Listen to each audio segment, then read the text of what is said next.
Bienvenidos una noche más aquí al banquillo a través de Más TV y estamos muy contentos de regresar a su casa. Gracias por permitirnos una vez más estar con ustedes y bueno, sé que hace un par de días que no estábamos juntos aquí los dos, pero hoy estamos los dos en cabina. Fernando, ¿cómo estás? No, excelente, la verdad es que yo les dije al público de que iba a haber premio cuando los dos estuviéramos de vuelta, así que vamos a ver qué sorteamos. Ya hicimos nuestro primer sorteo hace un par de semanas y hay un librito que todavía está entre que se va y que no se va y que se va y que no se va, pero ya tenemos ganador en Quiché, así que ya lo vamos a enviar. Hay que enviarlo. Va a estar en nuestras redes sociales, así que espero que nos estén siguiendo porque ya pronto vamos a sacar ahí el ganador, ya lo tenemos. Pero lo vamos a enviar pronto, así que el ganador ya sabe quién es, pero lo vamos a estar publicando. Pero qué bueno tenerte de vuelta, Brian. Sí, hombre, qué bueno que estemos los dos nuevamente aquí y sobre todo, qué bueno que esté usted ahí, otra vez más sintonizándonos, porque ya saben que aquí siempre tenemos invitados de lujo donde hablamos de todo un poco. Y bueno, el día de hoy tenemos una persona que ha sido destacada en el urbanismo de la ciudad capital y yo sé que usted más de alguna vez se ha ido a echar el paseíto ahí a la Sexta en la época de Navidad, que las lucitas, ha ido a comprar, a pasear, relax. Y también sé que no me va a negar que nunca ha tomado un Transmetro, que nunca ha pasado por la Plaza Barrios ahí esperando a que llegue el Transmetro.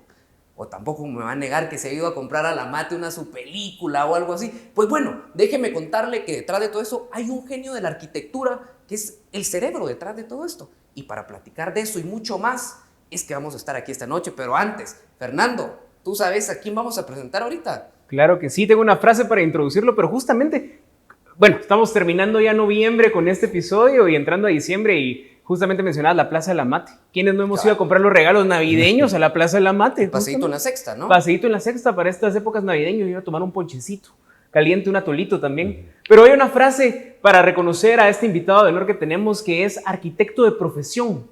Esa es su frase, lo estoy citando. Arquitecto de profesión, urbanista de oficio y peatón de vocación. Y con esa frase, pues yo les quiero presentar al arquitecto Álvaro Vélez. Arquitecto, ¿cómo está? Gracias, Fernando. Brian, qué gusto Álvaro, estar aquí qué con gusto. ustedes, de verdad, francamente. Pues ya esa medida que me pusiste de genio es que voy a tratar de demostrar que no es cierto. Que no es cierto. Que no es cierto. Por eso primero trataré de demostrar que no es cierto, sino es fruto de trabajar intensamente. Y tal vez un elemento importante es una vocación. O sea, una vocación que tú tienes muy clara desde niño incluso, ¿verdad? Hace que puedas lograr ciertos proyectos de gran interés o mediano interés, pero vamos a ver qué sucede en esa charla y estoy agradecido y qué rico el café que me han dado. Así que nos la disfrutaremos y estaremos aquí contentos. No, hombre, buenísimo. Vamos a hablar aquí de todo un poco. Esperemos que el tiempo nos alcance porque sabemos que aquí el tiempo es limitado. Sí. Pero bueno, Álvaro, hablamos con Fernando un poco en la plática de sobremesa que te queríamos preguntar antes de entrar a tu profesión y todo. ¿Quién es Álvaro Vélez? Pues mira, yo mismo, definirse uno a sí mismo es algo muy complejo, pero sí puedo de alguna manera rescatar algunos rasgos después de pues, una vida de trabajo, de estudio, de vicisitudes, de vueltas en la vida, de un exilio en México, de un retorno a Guatemala, de una estancia en Barcelona y ahora este momento en que estoy viviendo. En mi opinión, en esa pregunta y ese juego que hacíamos, fíjate que cuando era un chico y jugábamos en la calle, patinábamos, que la bicicleta y el espacio público era la parte de tu hogar. La calle era, no estabas encerrado tras una talanquera y no estabas encerrado tras cuatro paredes viendo videos y viendo Netflix nada más. TikTok. Sino que transcurría tu vida infantil y juvenil jugando la bicicleta, etcétera, y nos movíamos incluso en camionetas en aquella época, los años 60 y 70. Entonces ahí tenía yo un apodo y yo no sabía qué significaba el apodo, pero me decían el amigo. El amigo. El amigo era el apodo. Que te ayuda a crecer. Bueno, ya con anuncio. ¿Y qué significaba? Que cuando jugábamos con los chicos, que la pelota yo la prestaba, que la bicicleta yo la prestaba, que los carritos y todo. Y parece que ese como carácter, ese carácter, ese perfil que me decían los otros chicos, se fue convirtiendo en la esencia de mi carrera profesional y arquitectónica, ¿verdad? Parece que, digamos, para iniciar esta charla y hablar de arquitectura y hablar de esos proyectos que tú mencionaste tan bellamente hace un momento, creo que puedo situarme, si ustedes me permiten, en el año 80, en la época del conflicto armado. Estoy en la Universidad de San Carlos, soy estudiante de arquitectura Y entonces el conflicto y la crisis tocó la puerta de mi vida y yo me tuve que exiliar hacia México en aquella época juvenil, a media carrera de arquitectura aquí en Guatemala. Y entonces, estando allá en este exilio de México, que podría haber sido una tragedia, es algo que le dio vuelta a mi vida, de algo malo en algo bueno, como siempre. El juego de la vida es una ruleta y la cosa es interpretarlo. Y en esa frase quizá puede ser. Estando en ese lugar, en el campus universitario, y recordándolo como que si fuera ahora, que es la biblioteca de Juan O'Gorman con el muralismo mexicano, ya solo, ¿verdad? Sin papá, sin mamá, sin familia, sin novia. Estás solo otra vez, como reiniciando tu vida. Yo dije, bueno, voy a ser músico porque a mí me gustaba mucho la música. Yo había sido miembro de la Sinfónica Juvenil de Guatemala.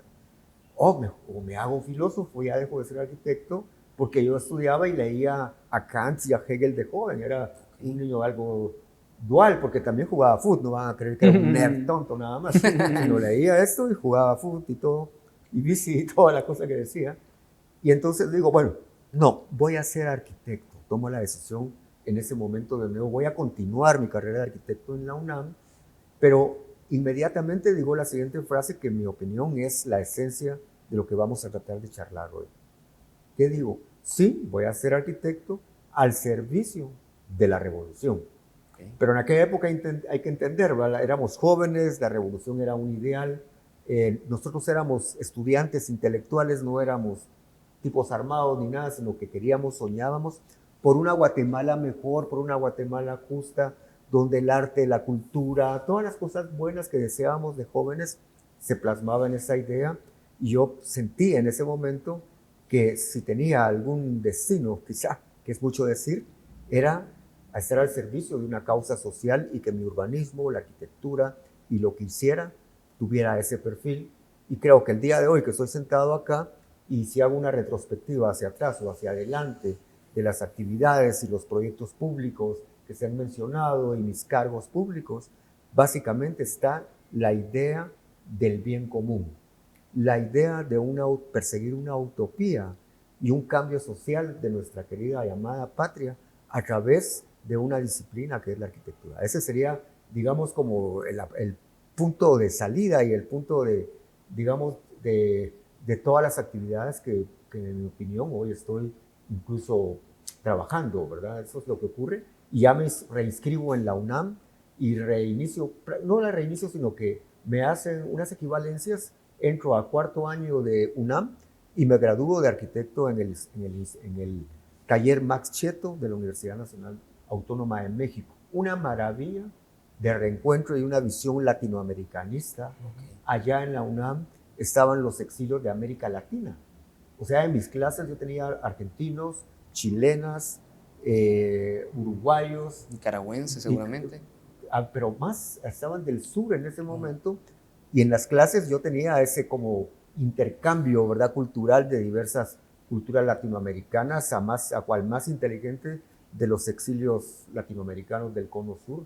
O sea que ahí es donde creo que es el fermento de la situación y mi estatus del día de hoy. Buenísimo. Interesante. A mí me llama la atención una cosa, que, bueno, en el banquillo hemos entrevistado, pues, diputados, candidatos a la presidencia y secretarios generales de partidos políticos. Y cuando hablamos de temas sociales, muchas veces ellos son sociólogos, o son estudiantes de derecho, o son abogados, o son politólogos. Pero lo que me llama la atención es la arquitectura al servicio de la revolución, o la arquitectura al servicio de las personas. ¿Podría elaborar un poco acerca de cómo la arquitectura se puede conectar con la sociología, con la sociedad, por decir así, como al servicio de las personas? Sí, es que a nosotros nos habían enseñado una forma de arquitectura que podríamos llamar una arquitectura privada. Ajá. Aparentemente la arquitectura era un predio, sus delimitaciones, una construcción física X, sea una casa, sea un edificio, lo que tú quieras, y adentro resolves el asunto y se acabó, y es un asunto privado. Pero cuando tú ves una casa tras otra, y luego tenés una manzana, y entre las manzanas hay calles, y hay banquetas, y entre las banquetas de vez en cuando aparece una plaza, y dentro de plaza hay un transporte público, y dentro de ese transporte público hay relaciones de trabajo, de tráfico, de agua, resulta que la arquitectura es la más social de las disciplinas posibles que hay, porque lo que está ocurriendo en esos sitios que yo mencioné ahora es la arquitectura de la ciudad, que es al concepto que yo manejo. Es un arquitecto, yo podría decir, como un arquitecto de la ciudad, como tú leíste en mi perfil, arquitecto de vocación, y luego dice urbanista de oficio, y en tercero dice peatón por vocación, que es lo más importante para mí. El peatón por vocación es la clave del punto arquitectónico, urbanístico y quizá político que pueda tener yo también. Wow, qué interesante. Porque hay un juego de como 3 capas en especie de esquizofrenia, o tal vez no, depende, ¿verdad? Pero ese arquitecto, artista, ¿verdad? Urbanista con arquitectura social y un utópico político, que se juntan los tres, como en la polis griega, como lo eran los grandes pensadores de la Grecia clásica, y los que hacían las ciudades clásicas decían que lo más importante es que nosotros, los que vivimos en la ciudad, que no es el concepto que manejan las autoridades nuestras, ¿verdad? Okay. La ciudad es la ciudad política, es la ciudad de las relaciones sociales, eso hace la ciudad, y esa es mi disciplina prácticamente, ¿ves? Esa es la relación, por eso, porque el espacio público es el espacio de todos, y al ser de todos es social, ¿verdad? Absolutamente, y estaba invisibilizado. En la carrera, cuando yo estudiaba en San Carlos, por más que era una carrera y una facultad de arquitectura, podríamos llamar progresista social, no identificaban ese tema del espacio público con la claridad que yo lo aprendo en México. Creo que ese es un punto bien importante, y no es en balde que después voy a ser el fundador de Urbanística, Taller del Espacio Público de la Municipalidad de Guatemala, que es ese patojo de 20 y tantos años que dijo que estaba al servicio de la revolución, y ese güiro jugando bicicleta en las calles con los niños, ¿verdad? Y prestando su bicicleta y compartiendo, y no era el anti-Kiko, ¿verdad? Porque Kiko es el que dice su mamá, esto es mío, que no te lo des. No era el que daba las cosas, y eso, definitivamente eso es hoy, que estamos sentados los tres aquí. Buenísimo. A mí me llama bastante la atención el tema de lo de ser peatón. Y es que en las ciudades desarrollamos, hemos visto que la mayoría de gente, pues, se mueve caminando o en bicicleta, pero el espacio para carros, he visto en Holanda, se va reduciendo, porque el ideal de una ciudad es, pues, que uno se mueva en un radio que le quede cerca del trabajo, estudios, casa, etc. En ese sentido, una vez fuiste a una entrevista y resaltaron de que habías llegado en taxi o que habías llegado caminando, que no usas carro. Entonces, ¿cómo podemos construir una ciudad en la que sea posible caminar y no atorarnos en horas de tráfico? Sí, bueno, mira, primero es muy buena la pregunta, pero esa es una anécdota cuando me dan la dirección del Teatro Nacional, del Centro Cultural Miguel Ángel Asturias. Y esa para que la oiga el señor alcalde, vea esa historia que lo voy a contar. Un saludo ahí al alcalde. Porque es que él no puede hacer lo que yo tal vez sí pueda hacer. Y es que me dan la dirección del Centro Cultural, del teatro. Qué honor, qué orgullo. Fui al Palacio Nacional a firmar mi contrato en la mañana y me dijeron, ya usted en la tarde puede ir a tomar posesión del Centro Cultural de Efraín Recinos. Y entonces llegué en la tarde, pero yo llegué en bicicleta. Ok, llegué en bicicleta a tomar posesión de mi cargo solito, con mi mochila acá y con ¿cómo se llama? Boina, ¿verdad? Llegué y entonces dije, fíjense, en la garita de la 24 calle, les digo, fíjense que soy Álvaro Vélez, el nuevo director del teatro, y todos se me quedaron viendo, pues ese es un señor loco, ¿verdad? ¿Cómo vamos a creer? Porque yo tenía que haber llegado en una camioneta polarizada y, ¿verdad? Con un guardaespaldas, ¿verdad? Al que le caiga el guante que le caiga, ¿verdad? ¿Verdad? Todos esos políticos abusivos, ¿verdad? Que andan creyéndose reyecillos, ¿verdad? Pues yo llegué en bicicleta y entonces los tipos no sabían qué hacer conmigo. Era un gran problema, porque no esperaban ese nuevo perfil de una persona de regular edad. Tampoco me voy a echar pedazos de todo, ¿verdad? Y entonces llaman por teléfono y bueno, y me dejaron pasar como quien dice que pase. Y entonces los policías, después se volvió la anécdota, no había dónde guardar la bicicleta, el teatro no entendía que era que alguien usara la bicicleta, y en este caso era el director, ¿verdad? Entonces la tuvimos que casi amarrar ahí no sé dónde, y entonces se volvió una anécdota y una entrada increíble que yo no planeé, sino que yo llegué en bici de verdad, y entonces todos los policías, Arqui, discúlpeme, y todos se sentía que yo les iba a tener represalias a los que no me dejaban entrar, Y ya vas a ver, les decía yo, y ya vas a ver. Advertidos Y está. entonces todo ese hecho es muy bonito porque ese peatón no es paja. Es verdad, yo no uso carro, dejé el vehículo hace años. Y yo, la historia que nos contaba nuestro colega aquí, nuestro amigo que nos está ayudando a producir ahora, a quien también saludo ahora. Saludos a él ahí en producción. Sí, que dio una charla mejor que la mía antes de que iniciáramos. Digamos, el peatón y ser un funcionario público está relacionado en una nueva forma de transformar la ciudad. Si tú andas en bicicleta, si tú fuiste capaz de dejar en esta ciudad que no es peatonal, que no tiene verdaderas ciclovías, sino una parodia de ciclovías, Sí. es una fantasía para niños del domingo, eso no es una ciclovía, que abandonó el transporte público, que dejó a la gente en la desgracia económica diaria y próximo a morir en cualquier momento, porque también te asaltan. Es un crimen prácticamente. Entonces yo actualmente, su servidor, anda en bicicleta o anda en los colectivos, esos que se mencionaban. Los colectivos donde yo viajo son mis amigos ya. Ya nos conocemos y todo, y gasta uno 30 o 40 quetzales diarios. Yo soy arquitecto y no digo de mi trabajo, pero imagínate la gente sin recursos, que es la mayoría de Guatemala, los desgraciados que son en dejar en esas condiciones a la gente que es la que produce por Guatemala, la que levanta esta economía, los que se levantan a las 4 o 5 de la mañana, tirados porque los señoritos, ya no hay buses en la pandemia y no sustituyeron por nada. Y por si faltara algo, esos taxistas colectivos que son entre irregulares y piratas y las mil cosas que hay, que están resolviendo a su manera una necesidad, claro, carísima, son perseguidos por el metro también. También son extorsionados. ¿Ves? Claro. Entonces, volviendo al peatón, tenés que vivir la ciudad, tenés que ser un hombre de la calle, tenés que ser una persona. Yo almuerzo en el mercado central eventualmente. No me tomo la foto como algunos que se van a tomar la foto ahí para tal día, ¿verdad? Sino que almuerzo y me conocen en el mercado central.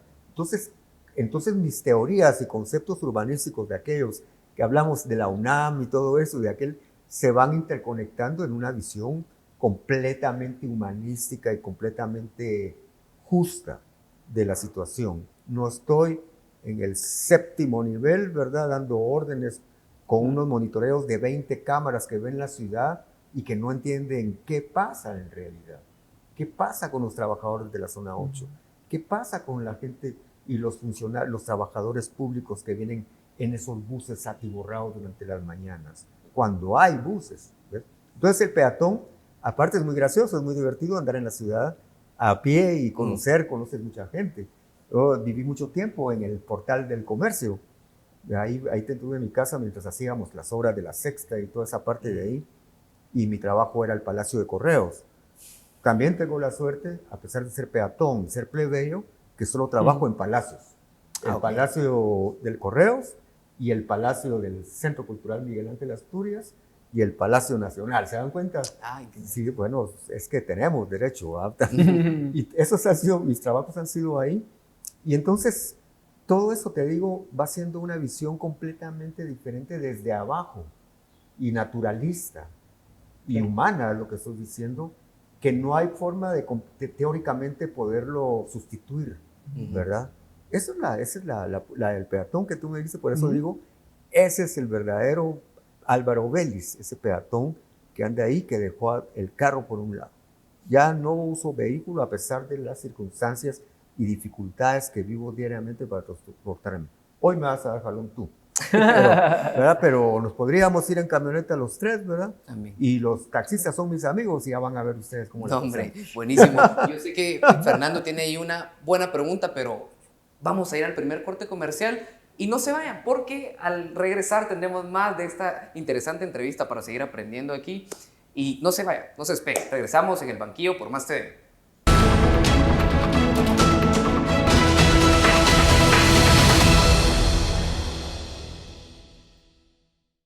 Bueno, y regresamos aquí al banquillo por Más TV. Yo espero que ya nos estén siguiendo en redes sociales. Yo siempre los llamo a seguirnos en redes sociales para que sepan qué está pasando en Guatemala, a quién estamos entrevistando. Mándele ahí el link a sus amigos. Aquí van a encontrar las mejores partes de la entrevista, aunque yo sé que toda la entrevista va a estar buenísima, pero en TikTok, por ejemplo, en Instagram, en Facebook van a encontrar las mejores partes de la entrevista. Y estamos aquí con el amigo Álvaro Vélez, el arquitecto Álvaro Vélez, el amigo. Y estábamos platicando acerca de varios temas, acerca de la ciudad, de cómo la arquitectura se mezcla también con lo social. Y el arquitecto Álvaro Vélez tuvo la oportunidad también de vivir en México, pero también en otras ciudades. Y la pregunta va enfocada en esto. Bueno, usted que vivió en diferentes lugares, Sí. ¿qué influencia le dieron esos lugares y qué podríamos traer a Guatemala acerca de estos lugares? Sí, efectivamente, a la historia que ya contábamos antes, al llegar al taller Macheto de la Universidad Nacional Autónoma de México, el espacio público y la ciudad era el pensum, básicamente. Y un compromiso con los más desposeídos de la ciudad también, con los barrios precarios, con los lugares como Tepito, por ejemplo. Y entonces empezábamos a trabajar muchos proyectos en los lugares donde según la tradición no haces arquitectura, sino que es la arquitectura informal, es la arquitectura del pueblo, ¿verdad? Pero allá esta Facultad de Arquitectura, UNAM, que tenía una gran conciencia social y a la vez una propuesta arquitectónica muy importante, me hizo sensibilizarme muchísimo a eso de la calle y el espacio público. A su vez, nosotros también, y en mi caso, fui a Barcelona a vivir una temporada medio año en Barcelona, y en Barcelona me di cuenta de la idea de una ciudad integral completamente manejada con una secuencia de espacios públicos, con una recuperación integral social, con una reactivación económica y con una utopía mental para autotransformarse, que fue previo a mi llegada, que fue en el año 95. Habían ocurrido en los años 86, si no estoy mal, la Olimpiada en Barcelona. Y entonces los catalanes, con esa idea de realizar una Olimpiada, la Olimpiada Mundial, ¿verdad?, decidieron y tomaron una idea que era arreglar la casa. Todas esas cosas son bien simples, ¿verdad? Una visión, bueno, vamos a hacer la Olimpiada, y Barcelona tenía deterioros y problemas sociales y problemas urbanos fuertes como los que hoy vemos en Guatemala un poco. Y entonces crean un eslogan que se llama Barcelona Ponte Guapa, Barcelona Ponte Guapa. O sea, Ponte Guapa, tía. Y entonces, en base a eso, la sociedad entera, democrática, no dirigida por una élite, democrática por el alcalde Maragall, disponen a hacer consensos, un plan estratégico comunitario, colectivo, donde participa la sociedad, donde participan los académicos, los especialistas y también el sector privado, naturalmente.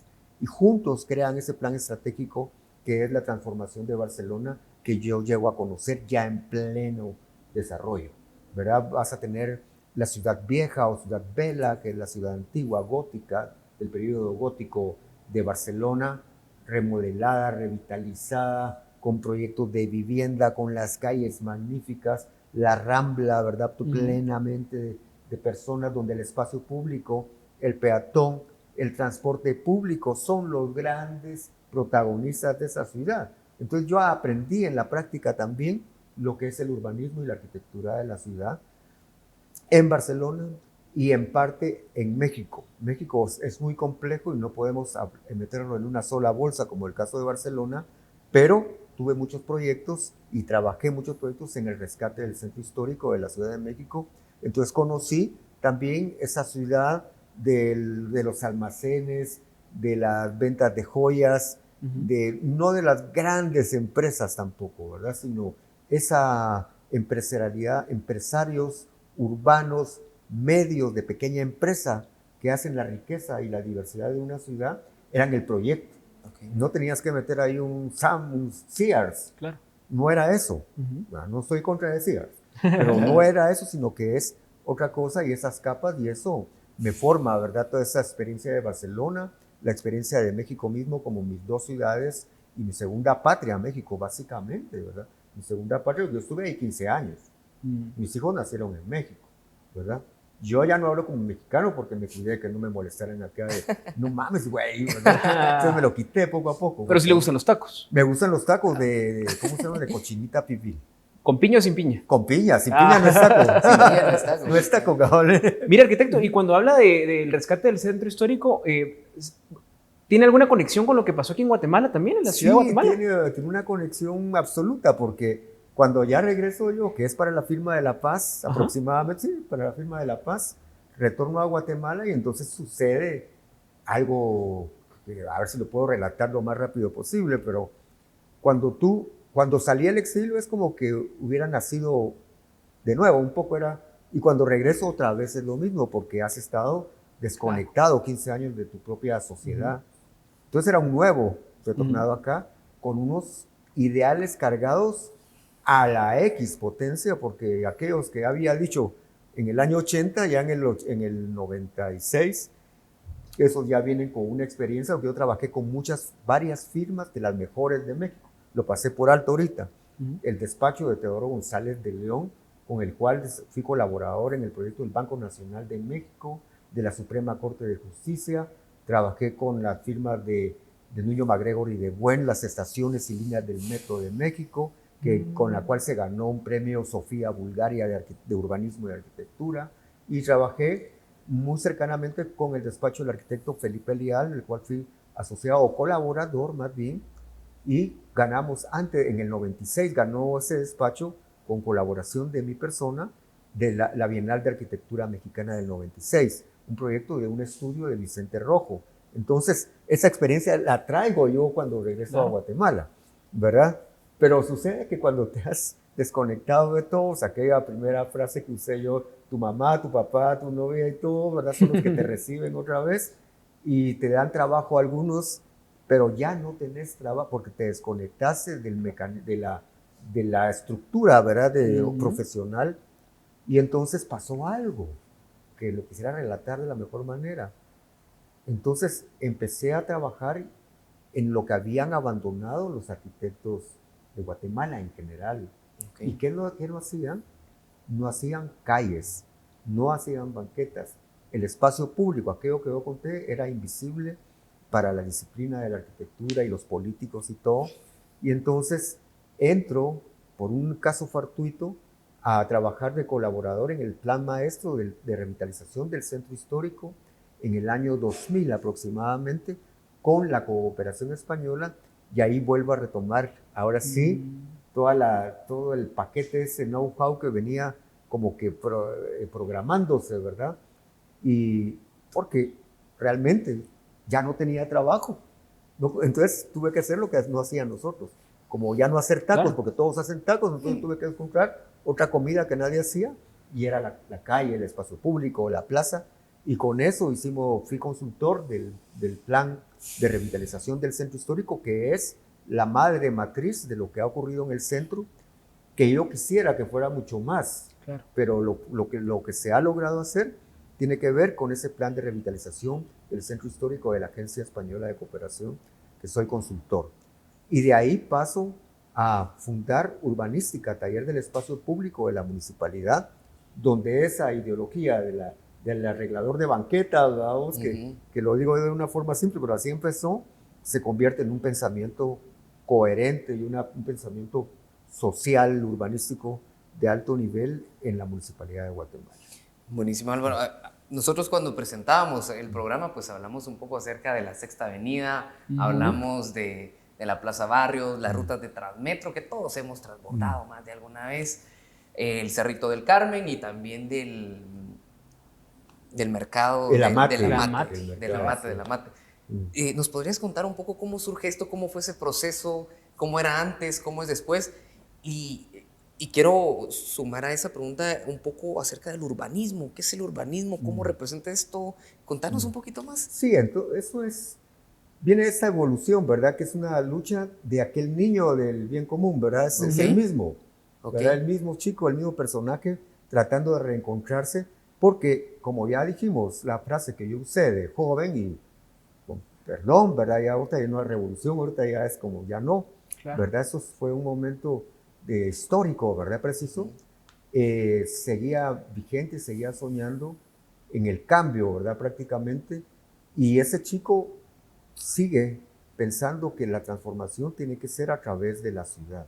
Básicamente, yo regreso de México con una serie de manuscritos, dibujos, así ve que los tengo guardados aún y que son mis textos que voy a dejar de posibles legados, si es que merezco dejar un legado, ¿verdad? Donde ya escribía de una fundación para el peatón. Ya estaba pensando yo en no trabajar en un despacho privado, Claro. en una oficina privada. Ahí estaban las oficinas de arquitectura privada, yo las vi y no me interesaron. Dije, aquí no es mi ruta. Y entonces con otro colega, un colega arquitecto joven que se llama Roberto Saundi, él, una generación menor que yo, lo conozco en este centro histórico que estaba contando, y las ideas de él y las mías empezamos a trabajar con él y empezamos a crear un corpus de una idea de crear esta empresa o taller del espacio público que se llama Urbanística, el taller del espacio público. Ahí, entonces, tenemos y esa idea se le presenta al alcalde porque tenemos que contar, ¿verdad?, el contexto en el que ocurre urbanística. El centro histórico es Fritz García Galón, del presidente, el alcalde. Y en el momento que estamos nosotros proponiendo el taller del espacio público, el alcalde Arzú toma el proyecto. Sí lo ve como un proyecto interesante, porque ellos eran y ahora son otra vez la arquitectura del vehículo, del paso de desnivel y de los negocios. Claro. Correcto. Esa es la administración actual. Lamentablemente. ¿No? Esa es y va a seguir siendo hasta que alguien haga algo. Bueno, los electores, no yo, pues, ¿va? Bueno, yo soy elector también, ¿no? Sí, por supuesto, yo también.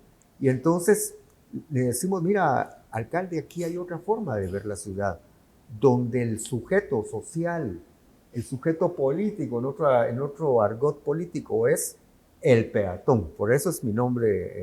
El peatón es el primero. Si tú haces una arquitectura para el peatón, todo lo demás deviene en una reforma positiva. El peatón, las calles, las plazas, los senderos peatonales, la bicicleta, segundo, jerarquía, el transporte público. Lo que no ocurre, ya contamos, que no se ha cumplido esa idea del transporte público y está en retroceso completamente. Y después de eso, las conexiones de transporte público, las centrales de transferencia, los parques públicos, los barrancos, el agua pública, todos esos temas. Y yo llegué hasta el tema de la vivienda urbana municipal también. Claro. Digamos, todo eso lo construimos dentro del contexto de urbanística, en el cual laboro durante 8 años prácticamente, y logramos armar un equipo de altísimo nivel, refutando aquella idea o tesis de que lo público es mediocre, que lo público, al contrario, ese taller de urbanística que aún hoy persiste, era el lugar de referencia donde chicos, estudiantes de Landívar, San Carlos, UNIS, Mariano Gálvez, era el lugar donde querían estar trabajando todos porque era el lugar de referencia, pensando en esa ciudad alternativa basada en el peatón y en el espacio público. Y entonces, ¿qué proyectos ocurren? Primero es la lucha de cambiar un paradigma. O sea, adentro, digamos, el alcalde lo convencimos primero, pero la estructura dura de la MUNI estaba en contra de nosotros. Estaba, no, me estás loco, pues, o sea, ¿verdad? El director de infraestructura, todos ellos eran opositores a la idea del Paseo de la Sexta. Concentrémonos en el Paseo de la Sexta como paradigmático, porque en realidad fueron como 25 o 30 proyectos. La Sexta Avenida, el planteamiento fundamental es, vamos a hacer la avenida ejemplar para la ciudad, no solo para el centro histórico, donde el peatón es el sujeto, es el gran actor del proyecto. ¿Y cómo tiene que ser? Pues peatonal, lógicamente. Pero entonces tenemos a vendedores, 650 vendedores en la Sexta. Pero como el proyecto nuestro desde inicio es inclusivo, ¿verdad? Es socialmente abierto a todos, no es excluyente. Bueno, entonces el alcalde me decía, mira vos ahí con dinamita. ahí con bombas, ¿verdad? Sí, no lo hacía, pero lo Bueno, decía, ¿verdad? Ahí solo vamos a sacar. Muy representativo. Y entonces, no, alcalde. tranquilos, hay otra forma de hacer esto, y es el trabajo urbanístico. Ahí es donde entra el urbanismo como gran negociador, como gran proyecto para hacer que una sociedad prospere sin violencia en la medida de lo posible.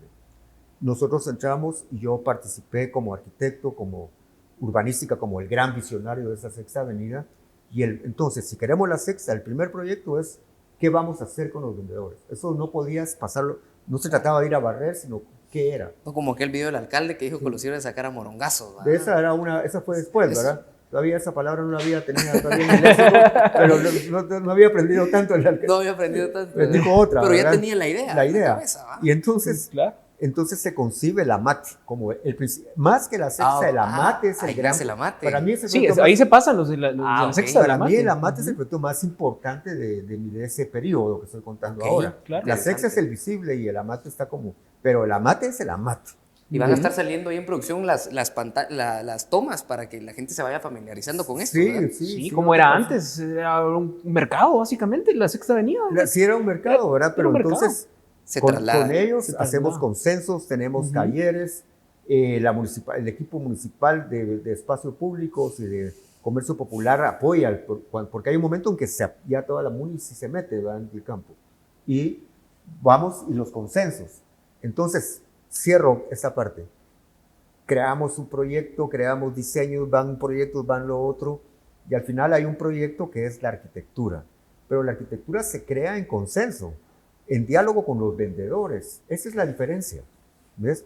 Y esa arquitectura, ellos nos piden esto y lo otro, y al final el amate que ustedes ven ahí, en realidad funciona porque es una central de transferencia donde tenés un parabús de Transmetro en la 18 calle, tenés buses de Transmetro y paradas de Transmetro sobre la Sexta Avenida del Calvario, y tenés sobre el transurbano, aunque no nos guste, pues era el que había, ¿verdad?, en la Quinta Avenida, y buses rojos extintos ahora que pasan en esta curva del viaducto.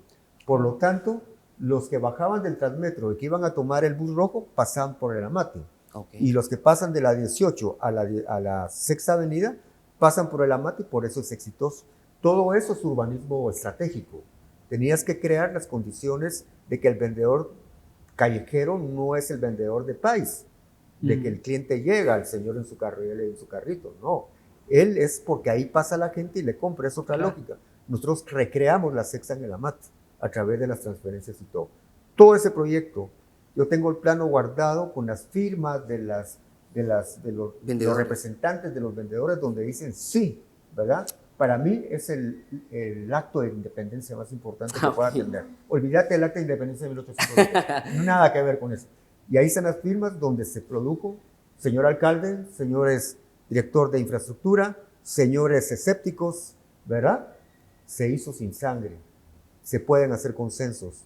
Yo puedo llegar a la amate hoy con ustedes, si quieren vamos al rato a comprar algo. Un gusto. Y vamos, y vas a ver cómo los originarios que estaban ahí, ¿verdad? Ellos me saludan o nos saludamos con afectividad y fraternidad porque no les hicimos daño, ¿verdad? Claro. Pero tengo que contar un secreto. Pero si ahora vemos bien el amate, como la MUNI, ya dijimos, se dirige por el poder y por los negocios y por los destinos oscuros, en mi opinión, muy diferentes de lo que estoy planteando yo. Entonces hoy hay un dueño de casi 60 o 70 puestos de la amate. Entonces ya se pervirtió también una parte, ¿verdad? Se puede rescatar, pero yo tengo claro dónde está el problema, ¿verdad? Bueno, perfecto. Bueno, vamos a ir a comprar nuestro estreno al amate para esta Navidad y nos van a encontrar en el amate. Pero bueno, vamos a seguir con el ingeniero, con el arquitecto. Ingeniero, mire, perdóneme. Con el arquitecto Vélez en lo que sigue del programa. Así que no se desconecten, por favor, de aquí del banquillo. Síganos en nuestras redes sociales. Regresamos aquí al banquillo con el arquitecto Álvaro Vélez.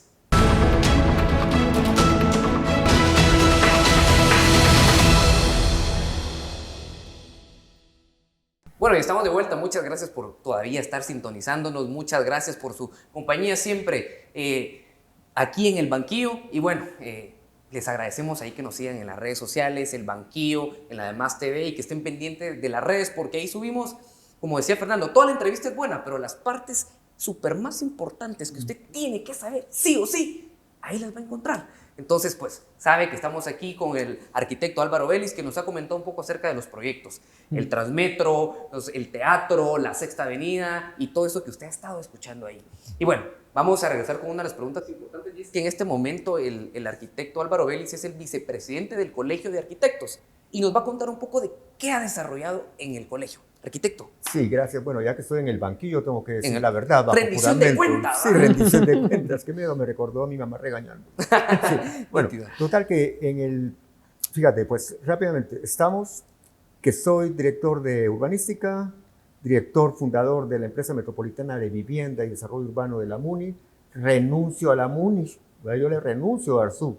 Okay. No hubo un conflicto, pero es cuando desprecias sin pelear. Eso me fui yo de la MUNI en mi mejor momento. Y luego fui director del Centro Cultural Miguel Ángel Asturias del teatro, donde hay varios proyectos como que vamos a hablar contigo en un momento, ¿verdad? Y de ahí fui a las elecciones. Pero eso lo vamos a hablar cuando ustedes digan. Ya vamos a hablar. ¿Verdad? ¿Por qué hago ese error de meterme a política? Y después soy vicepresidente ahora del Colegio de Arquitectos, en la cual dentro de varios proyectos que hemos desarrollado y que estamos por concluir, nosotros tuvimos una campaña como planilla y en esa ocasión su servidor tuvo una iniciativa y una oferta de campaña gremial en ese caso que se llamó y se llama la Bienal Primera de Arquitectura Centroamericana. Va a estar saliendo ahí las imágenes. Es decir, que nosotros hubo una oferta de campaña y se cumplió. Okay. Esto fue ahora en octubre, ¿verdad? Se concluyó la primera Bienal de Arquitectura Centroamericana, cuya iniciativa del Colegio de Arquitectos con la Federación Centroamericana de Arquitectos, con la Unión Internacional de Arquitectos y la Federación Panamericana de Asociaciones de Arquitectura. O sea, un evento donde Guatemala y la región centroamericana plantearon el urbanismo, la arquitectura de los estudiantes, los profesionales, y la llevaron a una visibilidad que no tenía. Es como que yo les decía a los colegas centroamericanos, en lugar de que Costa Rica y Guatemala vengan y juguemos y nos ganen 4-0 o algo así, vamos a hacer la selección centroamericana y con esa vamos a ir al Mundial. Entonces, eso hicimos con la arquitectura y en eso estoy concluyendo esta bienal satisfactoriamente con proyectos de primerísima calidad, con poner a Guatemala en su lugar, ¿verdad?, que merece como arquitectos, después de que durante años el Colegio de Arquitectos nunca tuvo la iniciativa de sacar una bienal, como sí lo hace Costa Rica durante 24 años, como sí lo ha hecho Quito, Ecuador durante 35 años, y como lo ha hecho Argentina, etcétera. O sea, esa es mi experiencia en términos generales en el Colegio de Arquitectos como vicepresidente, y me siento satisfecho de estos 2 años concluyendo. Estoy celebrando prácticamente ese cierre de una manera rotundamente satisfactoria. Buenísimo, excelente. No, perfecto. Sí. Y en la dirección del Teatro Miguel Ángel Asturias hay 2 cosas que se recuerdan con mucho cariño. Una es el Instituto de la Marimba y el otro es el Teatro al Aire Libre. ¿Qué nos podría comentar acerca de estas 2 cosas? Sí, y muchas cosas más también. Sí, el Centro Cultural Miguel Ángel Asturias tenía, cuando yo llego, un abandono de prácticamente 30 años de abandono en su infraestructura, en sus servicios culturales, en su personal, en sus espacios abiertos y jardines, de una maravilla del mundo que es la obra diseñada por el maestro Efraín Resina. O sea, una irresponsabilidad pública social y de nuestra identidad nacional, ¿verdad?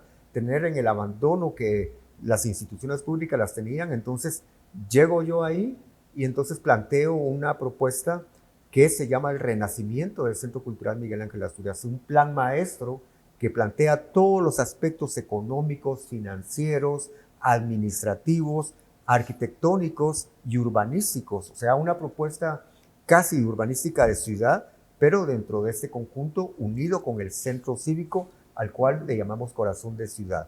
Dentro de esos destacan el proyecto del del Teatro al Aire Libre o Torrené Castillo, que estaba tirado, abandonado, sin luz, sin agua, sin drenajes, y recuperamos al menos el escenario básico y su infraestructura básica de ese escenario. Estaba también una construcción que había dejado inconclusa el maestro Efraín Recinos, que es el Instituto Nacional de la Marimba, que estaba abandonado, que era una ratonera, que era un reducto a veces de grupos de drogas, etcétera, y también la cueva de los cachorros y de los perritos que habitaban el teatro, que también los adoptamos de mascotas, que es otra historia maravillosa también. Por cierto, que una vez tomé una foto con los 10 cachorritos que habían nacido en una como cueva antes de hacer la reconstrucción del Instituto de la Marimba, y me tomé una foto con los cachorros y tuve como 500 likes en 2 horas. O sea que si un día me lanzara algo, esa es la foto que voy a sacar, porque yo puedo decir que soy filósofo, arquitecto y solo saco 5 likes. Pero con los perritos saqué 500 en un ratito. Eso fue en el teatro. Pero en el teatro, cuando haces las cosas bien, como deben de ser, entonces hay un problema. Que las instituciones y ciertos grupos se han apoderado de esa estructura abandonada. Es un negocio también. Otra vez es lo mismo de la ciudad, pero en micro, ¿verdad? Entonces hubo un problema y yo tuve que salir del teatro, ¿verdad? Porque en ese caso era el señor presidente don Jimmy Morales y su hermano Sammy Morales, y que dijeron, bueno, este señor ya no sirve porque yo no estaba de acuerdo con los grupos de la mafia que estaban ahí adentro y me desplazan. Entonces yo dije, bueno, me dice el ministro Chea, fíjate vos que el jefe para él era el presidente, para mí no, pero eso así dijo Chea, mira, vos quiere que ya removerte y quiere, está bien, no hay problema, solo quiero que me hagas un diploma, le digo, ¿cuál es? Que pongas por su buen trabajo y desempeño, te vamos a sacar de acá, porque yo había hecho las cosas lo mejor posible que podía hacerlo, ¿verdad? Y la otra, que era una condecoración que el presidente Jimmy Morales me sacara a mí, era un honor. O sea, es un honor que un presidente tan malo y tan pésimo me sacara, ¿va? Entonces, y luego tuve la defensa del sector cultural. Armaron una carta abierta y teníamos 500 personas firmando a favor de mi restitución, 1000 al segundo día, 3000 y 4000 al quinto día. Hay un movimiento cultural que se expresó en el Cine Lux con los grandes artistas Joaquín Orellana, Paulo Alvarado, los grandes maestros. Y yo me sentí realmente gratificado que el sector cultural había pedido a los oídos sordos del Ejecutivo, ¿verdad? Algo que iba a ser inviable. Yo no estaba rogando por regresar, pero la experiencia del teatro también fue buena. Excelente. Buenísima también. El sistema de luz que hay ahora de iluminación es de última generación tecnológica, licitación que yo llevé a cabo en conjunto con todo el equipo técnico que teníamos ahí. El sistema de sonido se renovó también completamente. Y lo que faltó fue la integración al centro cívico. Ahora la están haciendo. Ya están abriendo ahí, todo, van caminando en eso y qué bien. Perfecto. Buenísimo. Sí. Y bueno, al hablar también del arquitecto Álvaro Vélez, un punto importante es que en el año 2019 decide pasar de la protesta a la propuesta, eran parte de los lemas que manejaban, y lanza una candidatura para la alcaldía de la ciudad de Guatemala en ese entonces por el partido Movimiento Semilla. Y también pues queremos hablar un poco de esto. ¿Qué motiva a Álvaro Vélez participar a la política? Y eso que estamos ya entrando a los últimos minutos de la entrevista, pero brevemente. Sí, mira, pues es que ya había dicho, ¿verdad? El personaje, Álvaro Vélez, el niño, ¿verdad? El amigo, el arquitecto, el peatón y el urbanista. Y en la capa entra un político. Pero político no quiere decir electoral, porque nos han encerrado en ese gran error. Todos nosotros, cuando tenemos una opinión y trabajamos sobre algo que está fuera de nuestro entorno privado por el bien común, somos políticos ciudadanos. Esa es mi idea también del proyecto urbanístico, que los ciudadanos sean activos y no pasivos, ¿verdad? Entonces, yo estoy con el alcalde Arzú, ya lo habíamos mencionado, había realizado la sexta, el amate, esto y esto, pero ellos lo veían hasta aquí como algo puramente electoral, ¿verdad? Claro. La sexta fue un instrumento electoral, el amate, pero para mí la sexta y el amate y el Cerro del Carmen era el inicio de una reforma urbana total, no una complacencia donde ya soy la sexta y ya sáquenme la foto y me dieron el premio no sé qué, y para mí no era eso. Y me di cuenta que no podía avanzar más en esa estructura. Ahí se quedaba y entonces yo renuncio y entonces pienso qué hago, la visión urbanística que he ido conformando durante este tiempo, la experiencia que he tenido durante proyectos que hemos mencionado someramente el día de hoy, desde aquel niño hasta hoy, ¿verdad? ¿qué hago? ¿Con quién puedo realizar esa ciudad reformadora, contemporánea, democrática, plenamente igualitaria y con equidad lo más posible y bella además, ¿verdad? Yo soy arquitecto. No había alcalde, candidato, partido, no existe. Porque la ciudad de Guatemala está obviada y está siempre como que son los mismos los que van a ganar. Así lo ven todos los partidos. Entonces, pues, ¿qué hago ahora? Me convierto yo mismo en candidato a alcalde. Imagínate. O sea, ahora arquitecto, utópico, peatón, bicicletero y candidato. No, hombre, qué loco. Yo dije, qué error, tremendo, pero me lanzo y como siempre, ¿verdad? Sin miedo, porque no me da miedo, no me da miedo. Y nos lanzamos. Y entonces a buscar con qué partido y pasamos por varias opciones, etcétera. Y vamos construyendo con un colectivo que se llama La Comuna, que es un colectivo que yo fundé también con otros colegas. Construimos un corpus urbanístico, teórico, conceptual del qué hacer, el agua, el transporte, los barrancos, vivienda, y todo lo del peatón que ya dijimos anteriormente. Y en eso, pues, con Semilla. Y con Semilla, pues, acoge la propuesta, me invitan a ser su candidato y nos lanzamos a la candidatura y vamos para allá.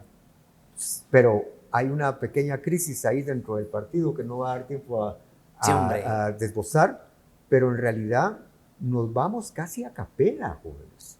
A capela quiero decir, con un financiamiento al mínimo, con un apoyo de medios al mínimo, ¿verdad?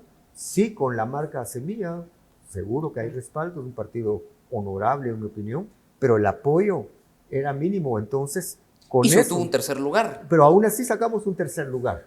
Eso es lo que es como una novedad, ¿verdad? Porque si hiciéramos el recuento de la inversión de ese candidato Álvaro Vélez y los votos que sacamos, yo sería el primer lugar. Si hubiera una correlación de financiamiento relacionada, sería... Pero no, ¿verdad? Pero aún así sacamos un 11 punto algo por ciento, ¿verdad? Que yo dije sacamos el 10% y lo convertí en un eslogan no de haber perdido, sino de orgullo. ¿Qué tal que la gente que oyó el discurso, que oyó el proyecto, que vio la experiencia real, la capacidad de ejecución que hemos tenido durante tantos años, ¿verdad? No era un improvisado ni nada, da el voto increíblemente a pesar de TN23 y TN7 y todos los canales que están con el sistema. Claro, pero no de Más TV. Pero no de Más TV, correcto.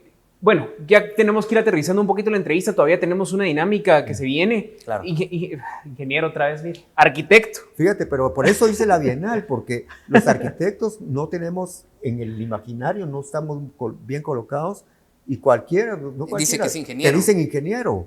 En la calle, ingeniero me dice, a la madre, está bueno, un honor pues podría ser, pero es culpa nuestra, así que disculpado. Bueno, arquitecto. Para todas las personas que han escuchado esta entrevista y se preguntan, ¿y qué va a hacer del arquitecto Álvaro Vélez ahorita en las puertas de la elección del 2023? Sí. Tenemos un minuto. Un minuto. Sí, en un minuto. ¿Qué se viene para el arquitecto? Es el banquillo. Cabal. No, miren, yo realmente tengo ese pensamiento político transformador. Estoy totalmente empoderado, es una palabra que usan mucho ahora, yo no la uso tanto, pero por el tiempo no me da otra. Es totalmente con la experiencia, el trabajo real, la forma en que lo he realizado durante todo el tiempo, los equipos que hemos hecho.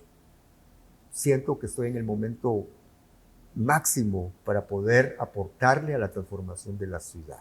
Eso no hay duda de que tengo la vocación y el conocimiento para lograrlo. Sin embargo, muchos partidos han tenido la deferencia para mi persona de proponerme como candidato a alcalde y yo les he dicho sí, pero no, como aquella canción que a todos diles que sí, pero no les digas cantante se suma también. Muy bien. Así, ¿verdad? Pero con todo respeto a los partidos, porque ellos muy honorables y todos se han acercado. Lo digo es que fíjate que yo no quiero ir a una aventura, pues, ¿verdad? Ya la vez pasada fuimos un tercero y está bien, pero en una segunda ocasión, olvídate. Entonces, nadie presenta una estrategia coherente, potente, para poder competir con el sistema, ¿verdad? Que es el que ya hemos esbozado algunas de sus características y no quiero insistir en eso. Ya caduco, el ciclo acabados completamente, ya sin ideas ni imaginación, ¿verdad? Y abandonando a los grandes sectores, etcétera, ¿verdad?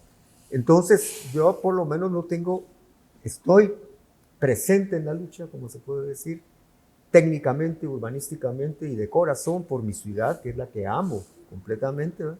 Amor a la ciudad y al entorno y a los espacios públicos, pero para mí, para poder participar, se tiene que hacer un frente común, una alianza de varios sectores para decirle como ciudadanos organizados y con el derecho a hacer política, a presentarnos de señores, aquí está esta propuesta, ¿verdad? Una propuesta amplia, democrática, comunitaria, apartidaria incluso.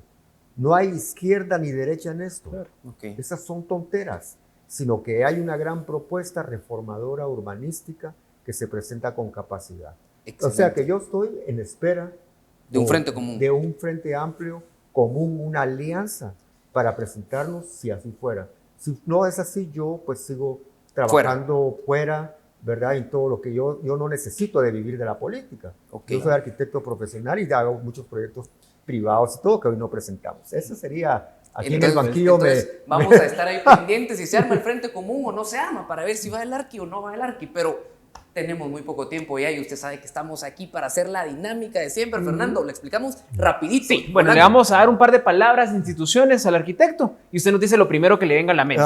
¿Le parece? Rapidito. ¿Comenzás? Comienzo con Municipalidad de Guatemala. Caduca. Álvaro Arzú. Extinto. Ricardo Quiñones. Acabado. Ciudad de Guatemala. Esperanza. Sexta Avenida. Un orgullo. Transmetro. Transmetro, correcto, pero insuficiente. El Amate. El Amate, una maravilla, pero pervertido. Okay. Vivienda. Vivienda la que hace falta en la ciudad. La vivienda es lo más importante. Terrorífico tráfico. El terrorífico tráfico se hace sustituyendo a los que gobiernan el amor. Ese es el proyecto, por un proyecto nuevo. Okay. Eso sí, no por demagogos, no por payasos, no por populistas, sino un proyecto bien planchado, un proyecto técnicamente implacable y con un historial de las personas que lleguen ahí. Aquí viene el terror de muchos, los cepos. Sí, los cepos son un negocio. Negocios. Vamos con Emetra. Emetra también, una empresa de negocios. De negocios. Vamos con... Ahí te la voy a hacer yo, si no te acuerdas. A ver. La ¿cuál? pregunta. Belis. Ese iba para las finales, hombre. Vamos con drenajes, agua. Drenajes y responsabilidad Responsabilidad continuada. Perfecto. Empagua, de una vez la sumo. Empagua, ahí está. Empagua, privatización. Privatización. Y vamos con la última, Guatemala. Guatemala. En general.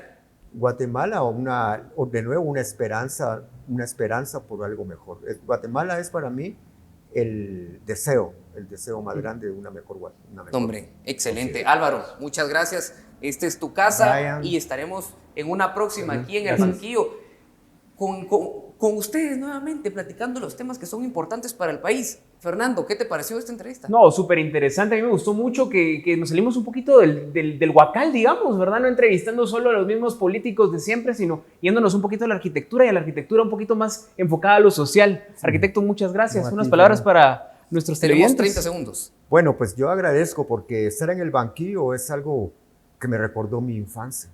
Me recuerda a la casa cuando llego tarde.